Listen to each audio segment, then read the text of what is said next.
Once you have your private pilot certificate behind you, the absolute best thing you can do is to start planning on getting your instrument rating. Beyond actually learning to fly, an instrument rating is the single most important advancement you can make. Not only will it make you a safer pilot, it will open up a lot of new opportunities to fly. No longer will that thin overcast layer force you to cancel your trip. Here are 4 really important points to ask when you interview an instructor for your instrument training. Number 1. Does the instructor enjoy giving ground instruction? An instrument rating requires that you learn a lot of conceptual material. Some instructors leave it up to you to learn on your own. Others try to shoehorn it in during flights. Well, let me tell you, the cockpit of an airplane is a horrible teaching environment. Find a CFI that is willing to spend plenty of time on the ground with you. This is a more effective way for you to learn and will save you money too.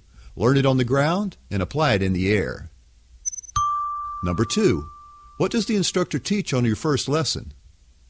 The correct answer to this one is something called basic attitudes. Ask your potential instructors about it.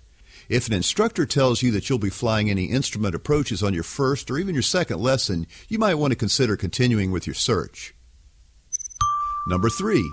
Will the instructor use a simulator or flight training device? This one can turn into a huge money saver for you. For any given maneuver, be it a hold entry or a course reversal, it's all about procedures. Even a desktop computer sim is a perfect tool for learning these varied skills. Make a mistake? No problem. The instructor will simply drag your airplane back to the starting point with his mouse. You'll get a half-dozen repetitions in the same amount of time it would have taken you to do one in the air. Find an instructor who will use a sim in your training. Again, learn on the ground and apply it in the air. Number 4. Will your instructor take you into IMC when practical? IMC stands for Instrument Meteorological Conditions. In other words, flying in the clouds. Make sure your new CFII is willing to fly with you under actual IFR conditions during your training. This will ensure that you are comfortable and ready to fly in the real world as soon as you've completed your check ride.